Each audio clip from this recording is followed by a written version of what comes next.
Welcome to Inner Circle, where Kevin Dahlstrom and I, Mike Brown, have the conversations that we'd be having anyway. Today, rolling in hot with a tweet from our mutual friend, Sahil Bloom.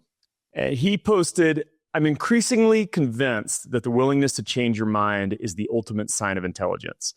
The most impressive people I know change their minds often in response to new information. It's like a software update. The goal isn't to be right, it's to find the truth." Kevin has a hot take, so why don't we dive in and go from there? Yeah, so this is one of those things that, Mike, you and I started a discussion via text, and we're like, well, why don't we just make this the next episode? Because this is this idea that changing your mind is a sign of intelligence. It's a great soundbite, and it's really popular to say, but it's also, to me, it's one of those things that actually, if you think about it a little bit, I'm not sure I agree. So here's my contrarian, maybe somewhat contrarian take on this is, there's nothing inherently virtuous about changing your mind. It could mean that you just have a lot of bad takes, so you change your mind a lot.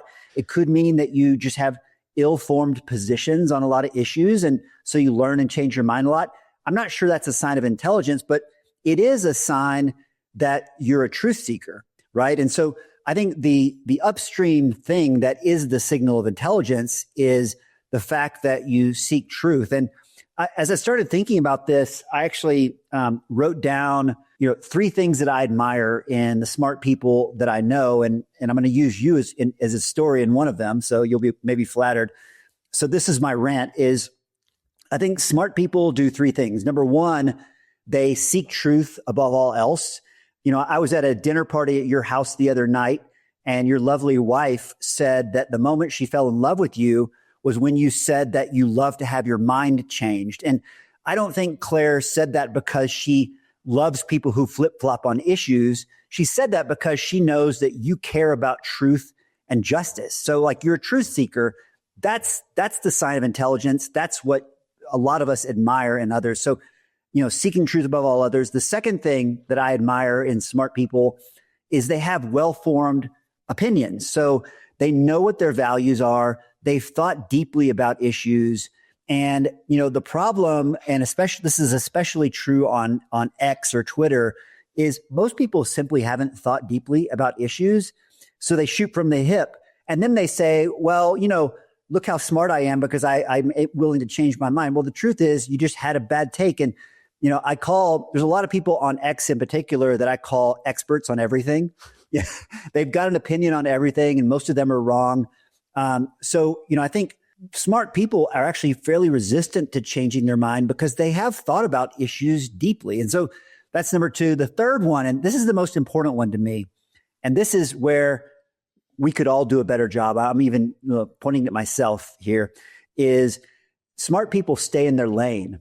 And what I mean by that is, like, they don't have half-cocked opinions about things they don't understand or frankly don't care about. So the example is, if you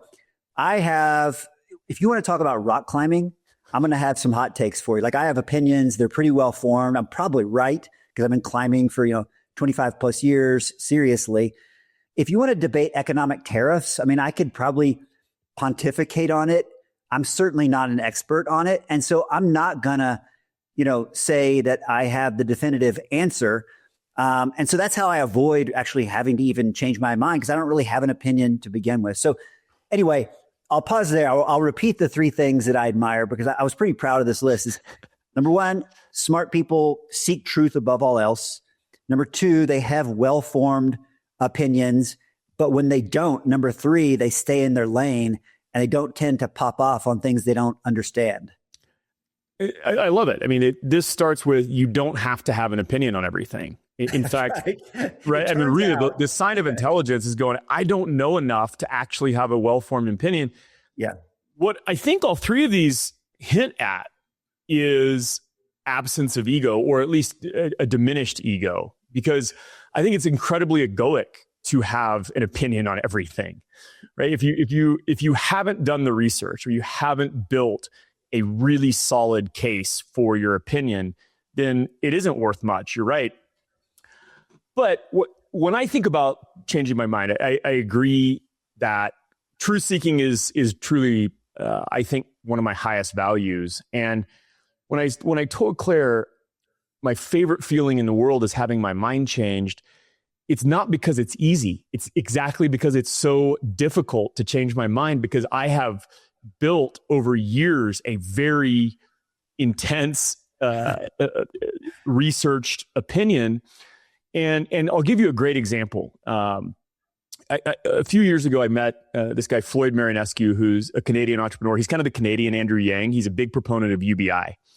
And I've always been libertarian leaning. I've always, really been against socialism. And I had heard about UBI before, but I thought it was just a new form of socialism and a new wrapper.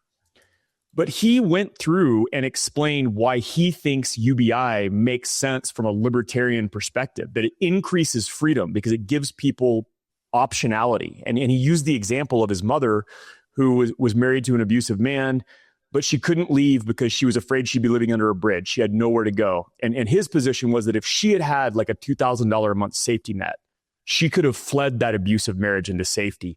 It just clicked for me. I was like, man, that makes sense. And I have long stood on this hill, died on this hill that UBI is socialism. But in that moment, I was like, no, you're right. And that's better information than I had before. Right. So I think it's really, was my information complete? And presented with new information, am I willing to update my information? Well, there's another angle to this. I like that you said, because I said, look, upstream from changing your mind is seeking truth. And you said upstream from seeking truth is letting go of ego. And I think what goes along with letting go of ego is being able to listen to viewpoints that you maybe initially at least don't agree with. Back to that dinner party we had at your house, you remember we had a pretty intense discussion about some hot political issues. It was super like nobody got worked up. We talked about it. We didn't all have the same view, but it spurs thinking, and that's been lost, Mike, man. It's like, it's so sad that my parents used to have people over for dinner when I was a kid who had dramatically different views than they did. And they would have these like vigorous debates over dinner, and then they'd hug and go their separate ways. Like what's happened to us, man? Yeah, well, I do think without going too far down the political lane, there has been, I think the primary downside of social media is an increase in tribalism.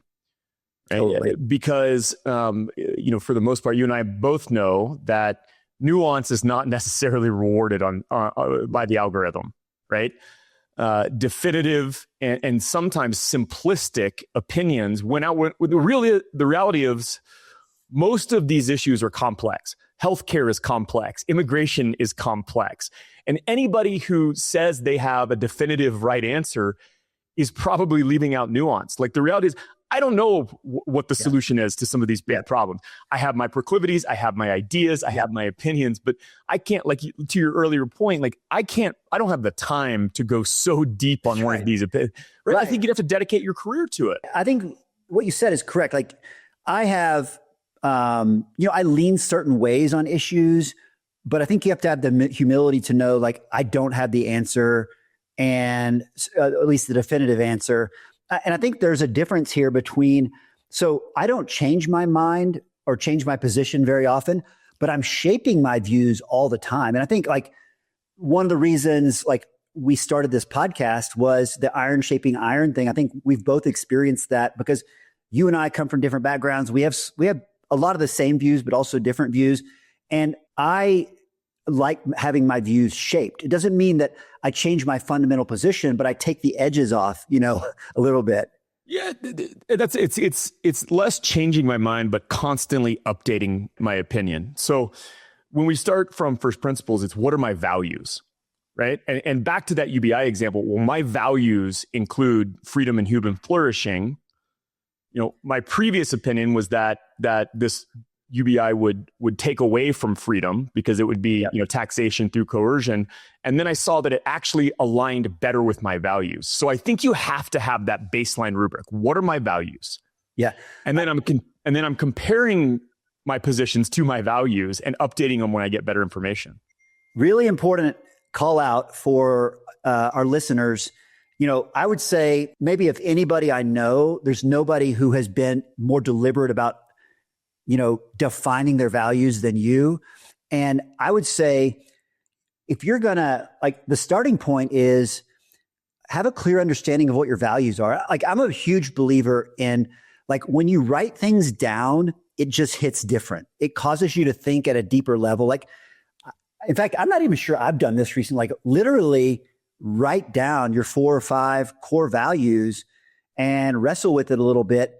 That's like the foundation of being able to develop a cogent position on any issue, because our views on any issue are shaped by our values. That's the core principle.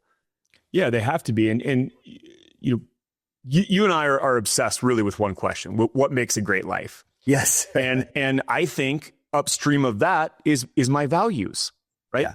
If I get clear on my values first, now I can start shaping a great life around those values. But if I'm unclear on my values, it's going to be really hard to even do your ideal end state exercise, right? Because if I haven't gotten clear on what do I value, then I don't actually have a clear path to, well, how do I want to live?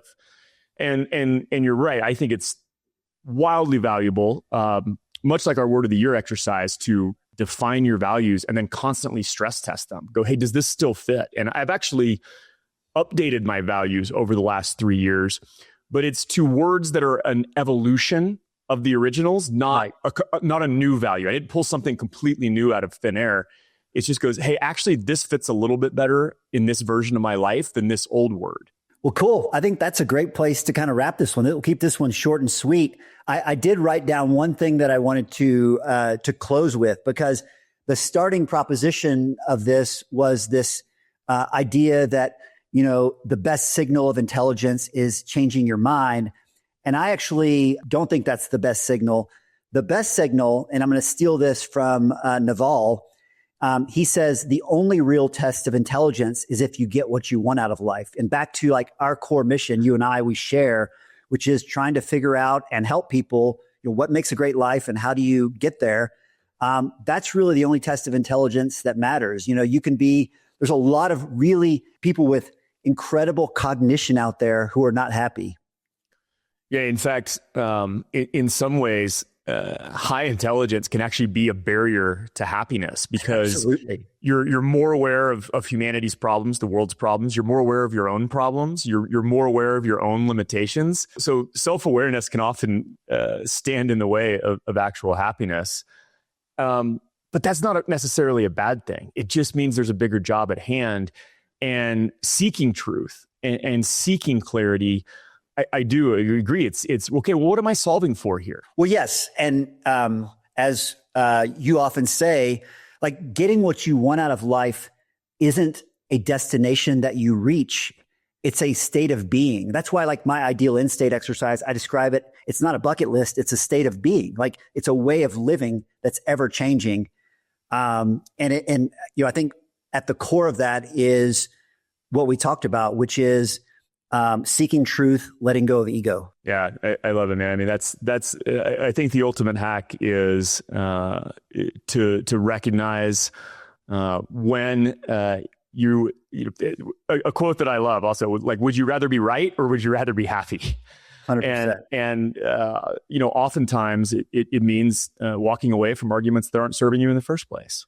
Yeah, one of my friends from X, Mike Girdley, he has this great line that I steal from time to time, which is, I've had to get really comfortable with other people being wrong. Just let them be wrong. That's it. I love it, man. All right, brother. As always. Enjoyed it.